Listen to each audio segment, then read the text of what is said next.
Now, because of the pandemic, sport has virtually ceased, and certainly the sport of soccer, which is the most popular in the world, is hardly being played anywhere, and the English Premier League have suspended all their fixtures, as indeed have the English Football League. So there's very little to talk about, but we're joined now by John Giles to talk about some unfinished business and some interesting developments around the Irish international team, because, of course, the Euros are now suspended, and our playoff game against Slovakia will also, we feel, be suspended later on today. John, first of all, some unfinished business. We didn't get a chance to talk to you last week about the Liverpool Atlético second leg, which was incredibly dramatic. And the first point I'd like to put to you is criticism of Atlético and Diego Simeone, their coach. I think Jurgen Klopp was very critical of the way they set up to play the game. And I know Liam Brady, who couldn't be with us today, Liam, after the first leg, he wasn't critical in the same way as Klopp. He did say, I don't like that kind of football, and I don't like watching them. And Liam hasn't been a fan of Atleticos for some time. But the point I'd like to put to you is my own sort of, even as a Liverpool fan, my own feeling that Atlético under Simeone do what they have to do, what they're able to do. And I think last week at Anfield, I wouldn't be inclined to be heavily critical of them. I'd say, well, they got the job done. Yeah, I agree with you, Eamon, because there's no one way of playing football.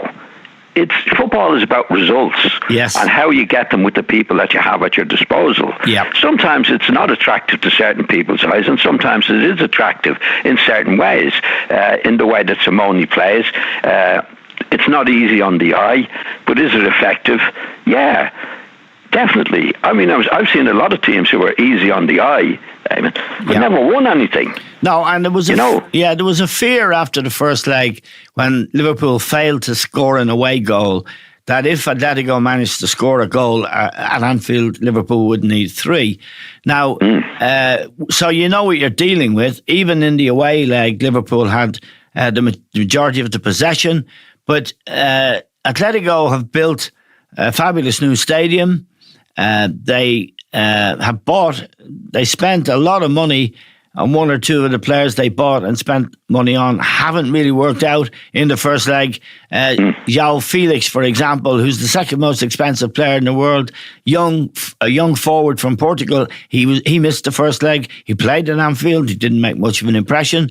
But the point, I suppose, that should be made is, from a Liverpool perspective, if you want to be a great team, and they have all the ingredients, or nearly all of them, to be a great team, these matches, you got to win them. Yeah, you can't. I mean, to the winner, the spoils. I think even in the first leg, although Liverpool had the vast amount of possession of the ball, in fact, I think they said in the game they didn't have a shot on goals. They didn't have a shot on target for the first time for 2 years. Yeah, so that doesn't happen by accident when you're playing against a team like Simone has. That's what he does, and he does it really well. Yeah. Now it's not attractive to most people. But is it effective? He's got a job to do. Of course it is, and he does his job well. So it's no good coming to afterwards and saying, well, I don't like the way they play. What was the result? I mean, Klopp said afterwards, to be fair to him, he said, I'm a bad loser. Yeah. But he couldn't help himself by saying, that's not really the way to play football. Yeah. One thing we do know for sure is what Adrian, the Liverpool goalkeeper, did. That's not the way to play football. I mean, that... Well, exactly. You should have been concentrating, in my opinion, Amy. Yes. You have to look at your own team. Yes. And I know, everybody's a bad loser. And what he was saying was, I didn't like they were doing this, and I didn't like they were tough. That's what you have to put up with. But what you should be looking at, what was my goalkeeper doing? Yes. Adrian lost the game for them. Liverpool played very well, they did. Generally speaking. I mean, Atletico defended very well and came good. Don't forget, I just read a paper. The paper lad was saying that I don't know why Simone is a hero. Liverpool should have won by 4-0. You know, what he was talking about in relation to the game. But the fact is, Atletico scored 3 goals. And despite their defensive play, they scored 3 goals. And that most of the goalkeeper, Adrian, for the first goal was terrible. Let them in. I could have done better for the other 2 goals as well. So, like, as far as Klopp is concerned, he should be concentrating on that and saying, well, maybe I should have got a better reserve team goalkeeper in the last 12 months rather than this guy. But anyway, that's the way it is. You know, from Simone's point of view, on the night, he was a hero, Eamon. You wouldn't, obviously, Liverpool supporters are not going to like what they do, and generally speaking, neutral supporters don't actually find him attractive the way he plays. But he's manager at Atletico Madrid. His job is to win games for Atletico. No matter how you do it, that's what you do. And he did it well. The goalkeeping question, is for Klopp to reflect on. This fella threw a goal in at Chelsea the previous week, and it is concentration. I mean, the great goalkeepers, in my view, and you will have a more educated view because you played in front of Gary Sprake, who, God rest him, made a lot of mistakes in Leeds' great years. You have to concentrate, I feel, as a goalkeeper, on every kick of the ball, wherever it is on the pitch. And funnily enough, when you're playing in the team that tends to dominate possession, as Liverpool do, it's even more important to be focused. And it's quite easy to let your concentration wander, and you can't get concentration back in an instant. It's something that if you break it, it takes quite a while to fix it. Yeah, well, the great goalkeepers, Eamon, don't lose their concentration. No. That's the thing, you know. Adrian is not a great goalkeeper. We had Karius before him, who's not a great goalkeeper. Alisson is brilliant. He's really done the job for him. Edison, up to the last couple of weeks, has done his job. You need go. As you say, we had experience of it. I don't like talking about Gary Sprake. He's dead now, the poor lad. But he did cost us goals, Simon. And what great goalkeepers do is they save you games. Yes. They don't lose you games. So in the run-in, say, if you take a season and a goalkeeper has cost you, say, 5 points by mistakes. Right? And he should be saving you 5 points. Exactly. That's a 10-point gap in what you're trying to do. So Liverpool were very, very good on the night, and the goalkeeper, in my opinion, cost them the game. So it's no good Liverpool supporters or Klopp saying, well, I don't like the way they play. You always have to look at your own team first. How can I put my team right? Never mind the opposition. Now, I can understand the emotion after the match, and he did say I'm a bad loser.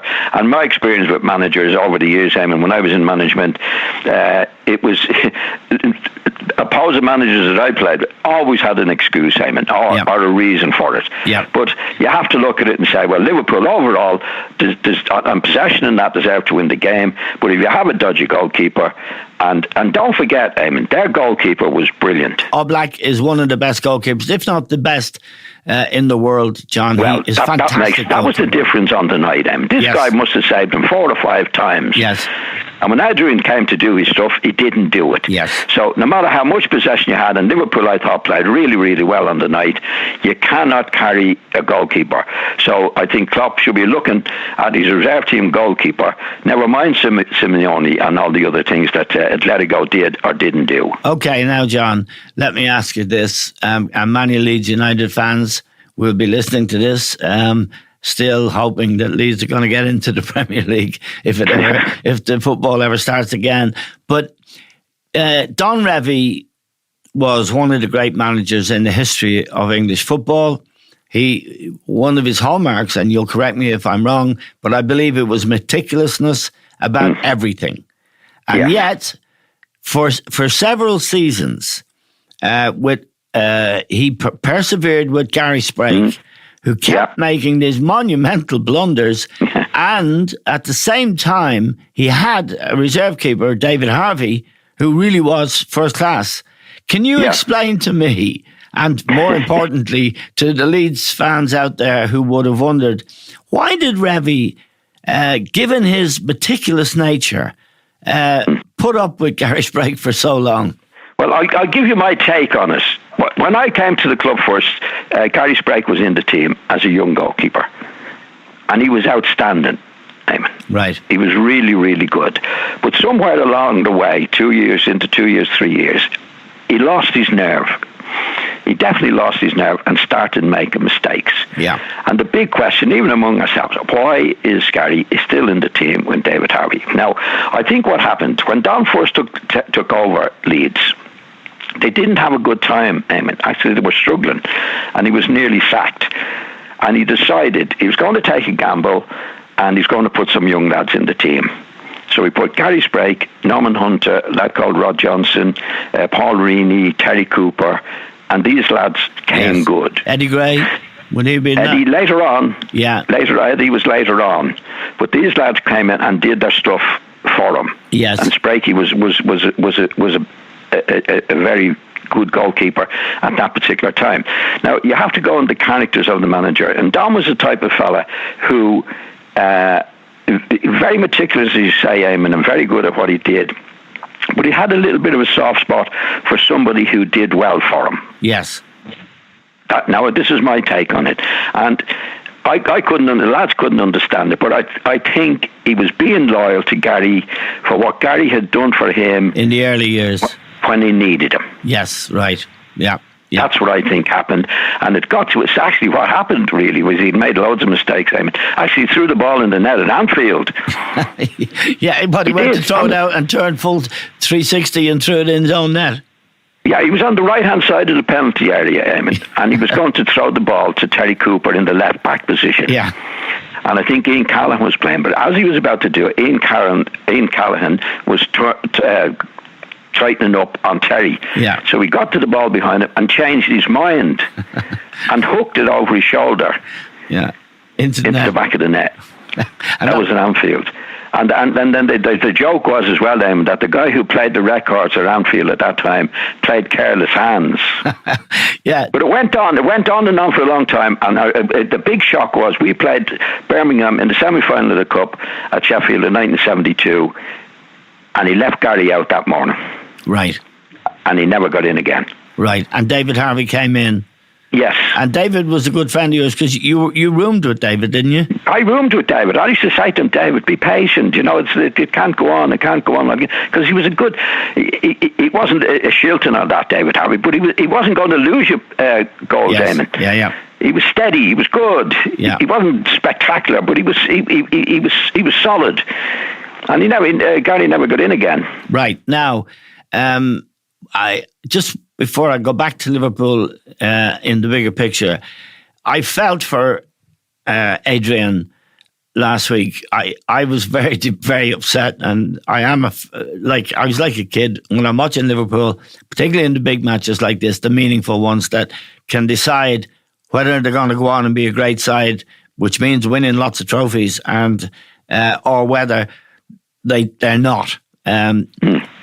But even in the midst of my sort of melancholy, should we call it, that later that night and into depression, I would have said, Eamon. Well, I was melancholy. I mean, I'm only joking.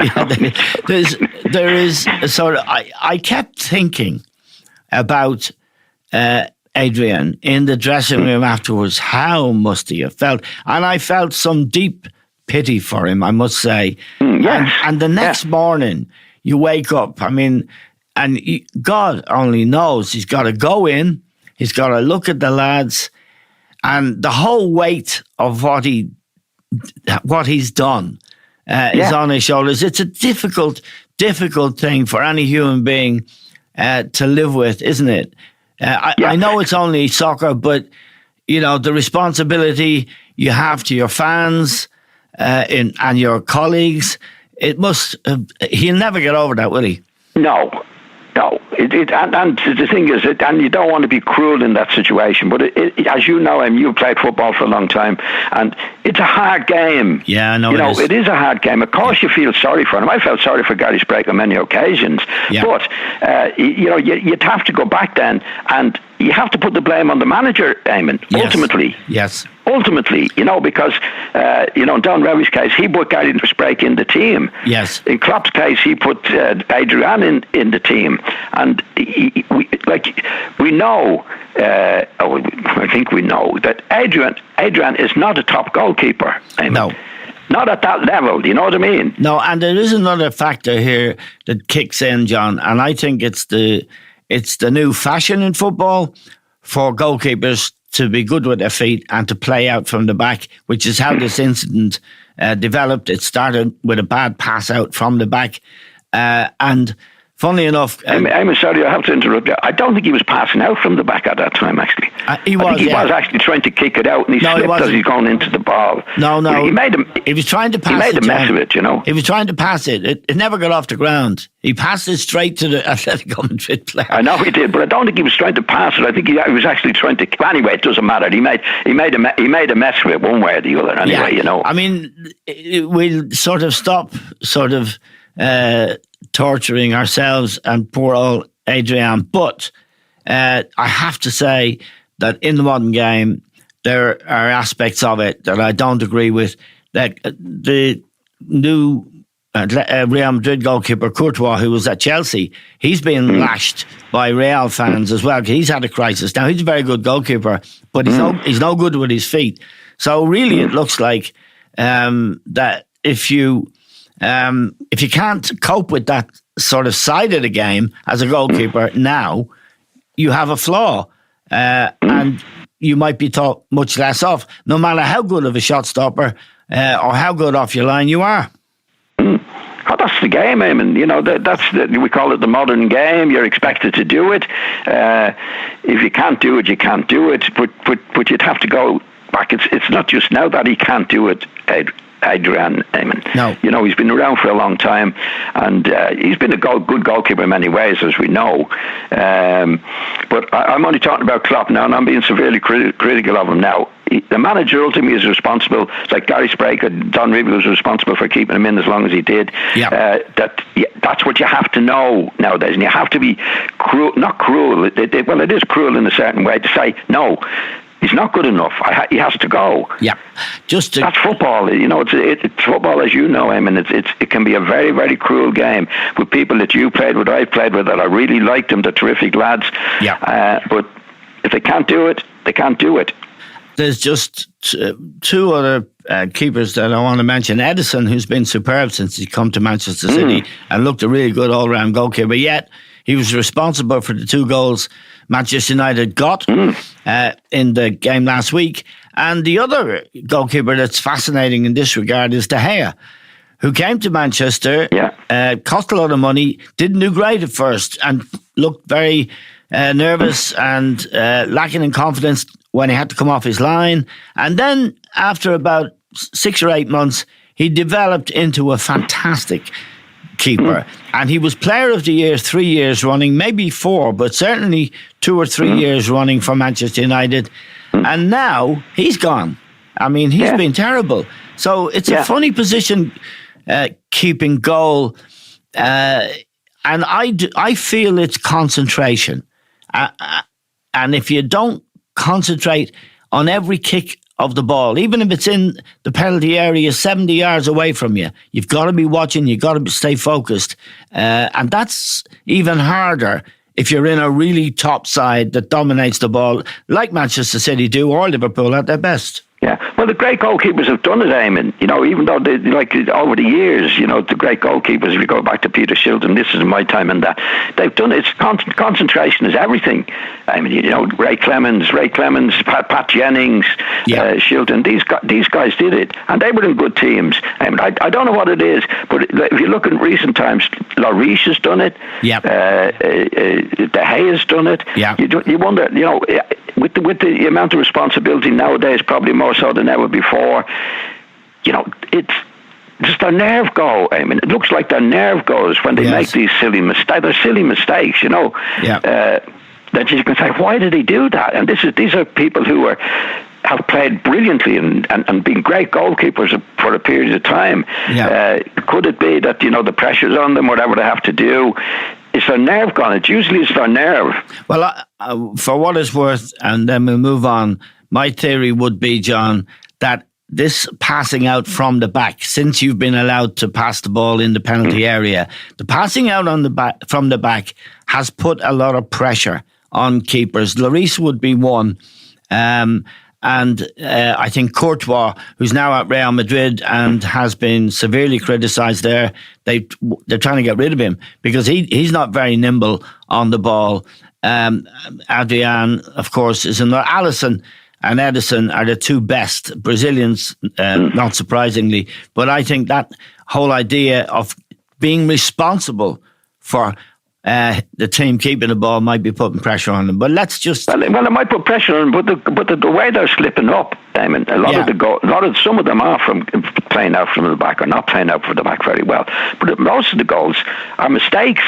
Yeah, but one affects the other. Now, this is my deep scientific theory. If you lose confidence in one aspect of your duties, then it can leak into others. But let's leave that because people will be switching off. I want to ask you this question about Liverpool. Okay. Liverpool, John, they're a very exciting team. I thought they were brilliant against Atlético. I thought they all contributed. I thought Salah was superb, even though he got into goal-scoring positions and didn't really finish with the kind of in the clinical way he can. But I thought his strength, he receiving the ball, showing for the ball, pulling it out of the air, I thought he was great. I thought they were great. Firmino got his goal, and all around the pitch, I thought Trent Alexander-Arnold's crossing was superb, particularly in the first half. Are they going to, John, what will this defeat mean to them? They were defending the Champions League, and they can go one of two ways, can they? They can actually learn from this and become hard as nails and very difficult to beat. Or, being out of the Champions League, they can maybe say big clubs might come and try and pick off a few of their players. Van Dijk would be an obvious target for the Real Madrids, the Barcelonas and the PSGs of this world. What's going to happen, John? Well, there's two things there. First of all, what's going to happen? I don't think it'll make any difference. I think they'll go on with it. They'll get Alisson back in goal, and they'll take what happened to them the other night on the chin, right, and go on from there. I mean, you don't do what they did so far this season and last season to lose one match and then suddenly disappear. That won't happen. They played really well the other night. The goalkeeper, definitely, the two goalkeepers in the game made the difference to the game. Yes. There's no doubt about that. But it's a long, hard season. I mean, you know, there's times where you're not doing anything wrong and it still goes against you. Yep. But you're bound to have, all teams have blips in this particular way. And they're playing against a good side, don't forget, with a great goalkeeper who really did his stuff. So like Atlético Madrid were never going to be a walkover in any way whatsoever. So you just learn from it and get on with it. Okay. That's what all the great teams do. I mean, to go on and win the Premiership. Nothing wrong with that, is there? No, and that's what I want to come to next, John, because football at the moment is suspended, and the Premier League and all the leagues in England are suspended. The Champions League is also suspended, and the European leagues as well. Now, they've suspended them until the 29th of March, but it's very clear that things on the 29th of March are likely to be much worse than they are at the moment. So that's a holding position. Now, for Liverpool in particular, having waited 30 years to win the Premier League, this is a very big deal. And there's talk of the whole season being suspended. So no one's going to be relegated from the Premier League because if they were in the present situation, if football is suspended and the season is actually abandoned, which is scrapped, then the teams in the bottom three, such as Norwich, West Ham, whoever's down there, Aston Villa, certainly there, they have a right to go to court and say that they were not relegated, that they had still the possibility of staying in the league. So they're going to have to face those court cases if they were to leave things as they stand. Now, the other side of that coin is Liverpool, who look, they're 2 wins short of winning the Premier League. Now, they can't sue because, they're in a bad position. Is there a logical and fair solution to this? Or because we live in a totally unprecedented time in every aspect of life, we just have to come up with the fairest solution we can find? Yeah, I've been thinking about it, and most people have been thinking about it a lot, and it's very, very difficult, very difficult. But I think I just read something in the paper that I think is you alluded to it there, that they would stop the season as it is. Yes. Right? And don't relegate anybody, and Liverpool win the league, the Premier League. Yeah, I agree with that, actually. That's fair. And it's reasonable. That's fair. And well, it's what fair. they're doing as well, Eamon, the two teams that are in the Championship, which is Leeds and West Brom, are promoted. They can't do and that, John. Two. It won't do. You'll have 22 teams in the Premier League, and there'll be 96 more matches next year. It just doesn't work. I saw that theory put to the test last night on Sky, and it's not going to happen, John. It wouldn't work. There wouldn't be that many more matches, Eamon. There's two extra teams in it. There's only, like they're playing 38 matches at the moment. Yeah, they'd end up, every club would be playing something like 40, whatever. I saw the numbers, and it doesn't work. Yeah, it's about 41. Well, there used to be 42 in my day. In it, don't forget, this is a very difficult thing to put right, Eamon. I'm only giving you my take on it. That if they did that, then there would be teams from the lower divisions who are there at the moment automatically promoted as well. So, and that would then, after the second season of doing what you did, in other words, putting the teams up, so you'd have 40 teams instead of 38 teams in it. Yeah. Then 4 teams would go down. So in a matter of 2 seasons, you'd be back to the 38 teams. It's a very difficult thing to get an obvious answer to this particular thing. I think your first answer was the best. Except you should have stopped it halfway through. But no, I think, and I know why you're saying it, because you want Leeds to be promoted. You do. I've no personal interest at all. But those teams don't last, Eamon, until 2 seasons go by, and then you re-regulate to where you were. Now, John, there's just one last question that is really pressing, and it's to do with the FAI and the manager, the head coach of the Irish soccer team. Stephen Kenny is, as we know, the designated successor to Mick McCarthy once our interest in the Euros ends. The Euros now have been put back to the summer of next year, 2021, and the qualifier we were due to play against Slovakia is probably going to be announced later today that will be off. So Stephen Kenny is designated in his contract to take over on July 31st. Now, there's an obvious problem there. Mick McCarthy is contracted to stay until our interest in the Euros end. However, Stephen Kenny is due to take over on the 31st of July before our interest in the Euros end.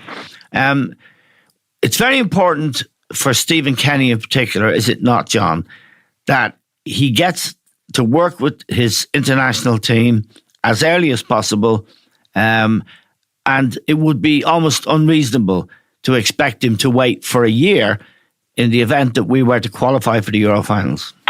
Well, I think it's very hard on Stephen Kenny, Eamon, but I can't see any other solution if to doing what would... If Mick got us to the finals, i.e. winning in Slovakia and winning in Belfast or Bosnia, depending on who we were finally playing. So you don't have a strong view either way. It is a difficult situation. No, I'd have a strong view in terms of, probably disagreeing with you, Eamon, that these are times that nobody could anticipate in any way whatsoever. So, like, Mick McCarthy is not doing anything there's nothing that he can do about it because it's taken out of his hands, and Stephen Kenny. Yes. And Mick hasn't created this situation. It's been created, as we know, on everybody now in the game where we're trying to solve problems. And I think it has to stand the way it stood, that Mick would be in charge of the team until that we were knocked out of the Euros at some stage, so Stephen Kenny would take over. Okay. I know it's difficult for Stephen Kenny, but there's no matches being played in the meantime, Eamon. There is no football for anybody. Yeah, and I think Stephen will. I don't think it's going to do Stephen any harm in his overall career for this situation to occur. Yeah, I mean, I differ with you, but I obviously I respect entirely where you're coming from. I would just make this point that the sooner Stephen Kenny takes over and begins the preparation for his sort of period as coach, the sooner he gets the players he wants into the squad and they start to play, the better. Whereas Mick would be more or less hanging on for a year, or maybe not a year, because they play the Slovakia qualifiers sometime in the season, because the Nations League is supposed to start in September. That might be also pushed back. And if the Nations League was starting in September, I would argue that Stephen Kenny, as the designated successor to take over on July 31st, should take over. But as you say, and you're right, these are unprecedented times. Nobody can legislate for what we're facing now. And in all of the things we've been talking about this morning, what you have to do is be as fair as you possibly can be to all the people concerned. Yes, definitely, Eamon. I mean, like Mick hasn't created this particular problem. No. Nobody's created a problem. It's very, very difficult. It's difficult for Stephen Kenny. But in the, what I would think is that in the meantime, there are no matches anyway. Yeah. For Stephen to do anything. Yeah. Mick was contracted to take us to as far as he could in the Euros, and when he finished, then and Stephen Kenny would take over. It's a bit like trying to solve what we do with the teams in the Premiership and all the various things. It's very, very difficult, Damon. Yeah. But it's nobody's fault. It hasn't been created. It's just something that we have to work with. As my opinion is that Mick goes contractually the way he's going, and then Stephen takes over eventually. I think it's hard for Stephen and indeed for Mick McCarthy to be in the position that they're in, but it's neither of them have created this situation, so we just have to work it out as best we can. Okay, John, and we might try and find a way to shoehorn Leeds into the Premier League next season. Okay. Thanks very much for joining us today. Thanks to John Giles. Thanks to you, all of you, for listening. Take care, as everyone must.